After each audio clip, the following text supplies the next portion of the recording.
உழைக்கும் மக்களின் சிரிப்பு மலர் போன்றது. அதனை தூவி வரவழைத்தனர் குத்தம்பாக்கத்தின் மக்கள். இன்று பாசமும் ஈரமுமாக பசுமை பேசும் அந்த மண்ணில் மற்றவர்கள் கால் வைக்கவும் பயந்து நடுங்கிய காலம் ஒன்று உண்டு. பெயரிலே குற்றத்தை தாங்கி நிற்கும் அந்த கிராமத்திற்கு அதிர வைக்கும் பிளாஷ்பேக் இருக்கிறது. சென்னை பூந்தமல்லியிலிருந்து 10 கிலோமீட்டர் தொலைவில் ஒளிந்து கிடக்கிற இந்த கிராமம் கொஞ்ச காலம் முன்பு வரை காவல்துறையின் தலைவலி ஸ்தலம். கள்ளச்சாராயம், ஜாதி மோதல்கள், அடிதடி, திருட்டு என குற்றங்களின் பூமியாக இருந்ததால் பெயரே குத்தம்பாக்கம் என்றாகி போன ஊர். ஆனால் இன்று தமிழக கிராமங்களுக்கெல்லாம் முன் உதாரண கிராமமாக திகழ்கிறது. குற்றங்களும் தவறுகளும் உருவாகுவது வேலையில்லாதாலும் வறுமையாலும் தான் என்பதை உணர்ந்த அந்த கிராமத்தின் தலைவர் திரு இளங்கோ அவர்கள் முதலில் அனைவருக்கும் வேலைவாய்ப்பு உருவாக்கினார். இந்த பகுதியினுடைய ஊராட்சி மன்ற தலைவராக 96ஆம் ஆண்டு முதல் 2006ஆம் ஆண்டு வரை பணியாற்றிய ஊராட்சி மன்றத்தினுடைய தலைவராக இருந்து பணியாற்றிய இளங்கோவை பற்றி சொல்ல வேண்டுமென்றால், முதலில் ஒரு மனிதனுக்கு தேவை கிராமப்புற ஊராட்சிகளில் நகரத்திற்கு ஈடான வளர்ச்சி. அந்த வகையில் எடுத்துக்கொண்டால் மண் சாலையாக இருந்ததை முதலில் சாலை வசதி, அடிப்படை வசதியிலே ஒரு சாலை வசதி தேவை. அதில் மண் சாலையாக இருந்ததை சிமெண்ட் சாலையாக முதலில் மாற்றி காட்டிய பெருமை ஊராட்சியில் உள்ள அனைத்து பகுதிகளையும். உதாரணத்திற்கு சொல்ல வேண்டுமானால் குத்தம்பாக்கம் கிராமம் மையப்பகுதி, குத்தம்பாக்கம் தெற்கு, உக்கோட்டை, இரளபாளையம், கன்னடபாளையம், வடக்கு போன்ற பகுதிகள் உள்ளடக்கியது குத்தம்பாக்கம் ஊராட்சி. குத்தம்பாக்கத்தில் இந்த கிராம தன்னாட்சி அறக்கட்டளை அப்படிங்கிறது 2000 வருஷம் துவக்கப்பட்டது. இதை ஆங்கிலத்தை சொல்லும்பொழுது trust for village self governance அப்படிங்கிற மாதிரி சொல்கிறோம். இதனுடைய முக்கியமான நோக்கம் என்னென்னா, கிராமத்தில் உள்ள மகளிர்களுக்கு பயிற்சி கொடுப்பது, அவங்களுக்கு சிறு சிறு தொழில் ஆரம்பித்து வேலை கொடுப்பது, அதோடு மட்டும் இல்லை கிராமத்தை எப்படி சுத்தமாக வச்சுக்கிறது, அது போன்ற காரியங்கள். அது மாதிரி கல்வியில் பள்ளிக்கூடத்தில் இடைநிற்றல் இல்லாமல் குழந்தைகளை பள்ளிக்கூடத்துக்கு அனுப்புறது, சுகாதார சம்மந்தப்பட்ட மற்ற வேலைகள் செய்வது. இதனால் ஒரு நிர்மல் புரஸ்கார் விருது மத்திய அரசு கூட இப்போ எங்களுக்கு கொடுத்துருக்காங்க. அதோடு மட்டும் இல்லை, இந்த அறக்கட்டளையுடைய தலைவர் திரு இளங்கோ. அவர் ஒரு கெமிக்கல் இன்ஜினியர். அவர் ஒரு யங் சயின்டிஸ்ட்டு. அவர் அந்த அரசு வேலையை விட விலகிட்டு இந்த கிராமத்துக்கு வேண்டி உழைக்கணும் அப்படிங்கிறனால இங்கே வந்தார். இந்த மக்களை சேர்ந்து ஒரு 10 ஆண்டுகள் அவரை ஊராட்சி மன்ற தலைவராக தேர்ந்தெடுத்து வச்சுருந்தாங்க. அப்போது பல ரோடுகள் போட்டது, தெருவிளக்குகள் அமைச்சது, குடி தண்ணீர் அமைப்பு வச்சது. இந்த மாதிரி இந்த பேசிக் இன்ஃப்ராஸ்ட்ரக்சர் எல்லாமே அந்த 10 ஆண்டுகளில் நல்லா சிறப்பாக செஞ்சதுனால மக்கள் அவர் மேலே ஒரு பிரியம் வச்சுருந்தாங்க. அதோடு மட்டும் இல்லை, இந்த ட்ரஸ்ட்டில் நிறைய பயிற்சிகளை கொடுத்ததுனால நிறைய பேருக்கு அது உபயோகமாக இருந்தது. அவங்களுடைய வாழ்வியலுக்கும் ஒரு நல்ல இதாக இருந்தது, லைஃப் ஸ்டைலாகவும் இருந்தது. அதே சமயத்தில் லைவ்லிஹுட் ப்ரோக்ராம்னு சொல்கிற மாதிரி வாழ்வியலுக்கு ரொம்ப சிறப்பாக அது அமைஞ்சது. அதனால் இந்த இதில் இங்கே உள்ள மக்கள் மட்டும் பயன்பெறாமல் வெளி மாநிலங்கள், உதாரணமாக கேரளா, ஆந்திரா, கர்நாடகா, இந்த மாநிலத்திலேருந்து நிறைய பேர் இங்கே பார்வையிடுறாங்க. அதோடு மட்டும் இல்லை, தமிழ்நாடு அளவில் பல மாவட்டங்கள்லேருந்து ஊராட்சி மன்ற தலைவர்கள், அது மாதிரி வார்டு மெம்பர்கள், மகளிர் சுயக்குழு எல்லோரும் இங்கே பார்வையிட்டு பயிற்சிகள், இங்கே தங்கி பயிற்சிகள் எடுக்கிறாங்க. இங்கே பர்னர் தயார் பண்ணுறது, அதே மாதிரி சோப்பு தயார் பண்ணுறது, இந்த மாதிரி ஸ்ட்ரீட் லைட்டுக்கு வேண்டிய டூம்ஸ் அதெல்லாம் தயார் பண்ணுறது, கழிவறை திட்டத்துக்கு வேண்டிய பேசின் தயார் பண்ணுறது, ஸ்டவ் தயார் பண்ணுறது, அது மாதிரி முதலீடுக்காண்டிய நிறைய பொருட்களை பேக் பண்ணுறது, தயார் பண்ணி கொடுக்குறது. இந்த மாதிரி பல சிறு சிறு வேலைகள் நடக்குது. இன்னொரு பகுதியில் ஊதுபத்தி தயார் பண்ணுறது, ஊஞ்சல் தயார் பண்ணுறது, அதே மாதிரி ரூரல் பிபிஓ, இப்போ லேட்டஸ்ட்டாக சொல்கிற ரூரல் பிபிஓக்கு ஒரு 10 கம்ப்யூட்டர் இங்கே வாங்கி அது மூலமாக படித்த பெண்களுக்கு ஒரு நல்ல ஒரு சம்பளத்தோட கூடிய வேலைவாய்ப்பும் இப்போ சமீபத்தில் நாங்கள் துவங்கியிருக்கோம். இது மாதிரி இந்த கிராம தன்னாட்சி அறக்கட்டளை பல நல்ல காரியங்களை செஞ்சிட்ருக்கு. வணக்கம்.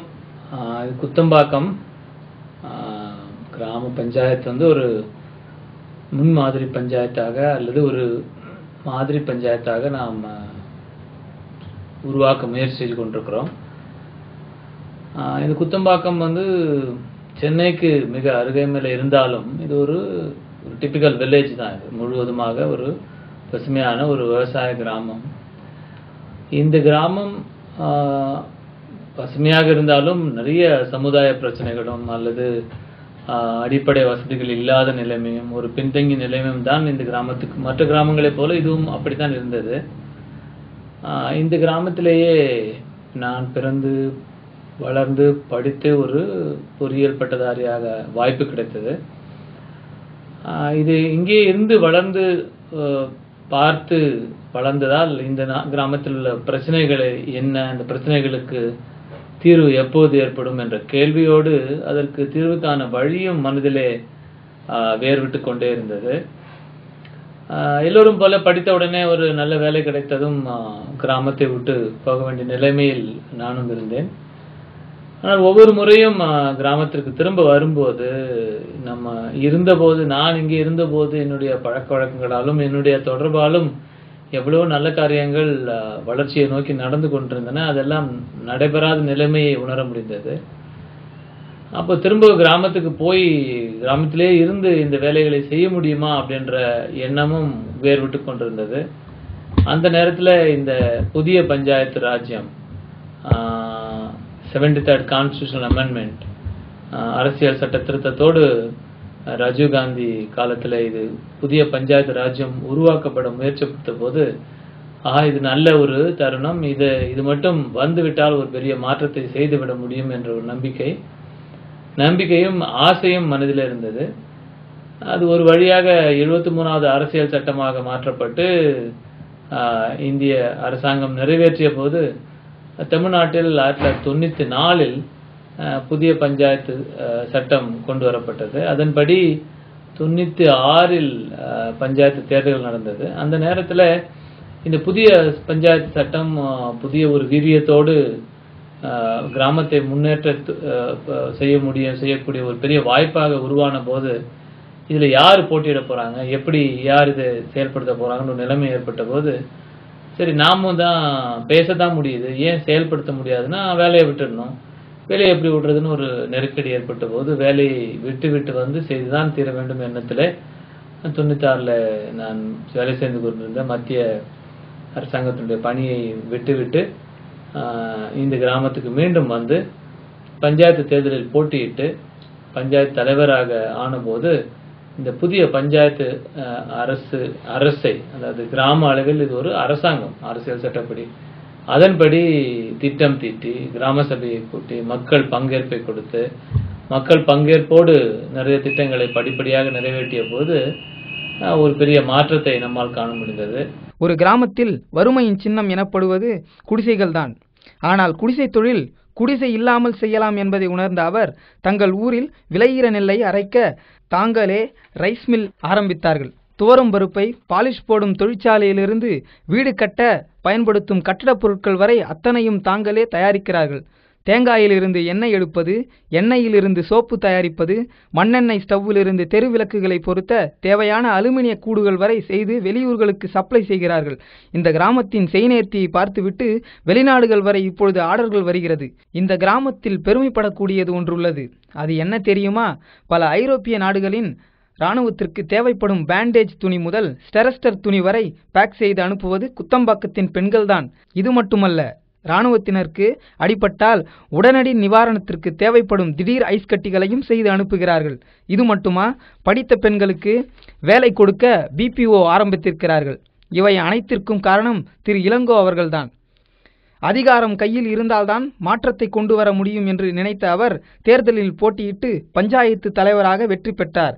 ஆரம்பத்தில் தன்னை எதிர்த்தவர்களை கூட தன் நல்ல நோக்கத்தை புரிந்து கொண்டு ஒத்துழைத்தார்கள். ஊர் நன்மைதான் முக்கியம் என்று ஒவ்வொரு வங்கியாய் ஏறி இறங்கினார்.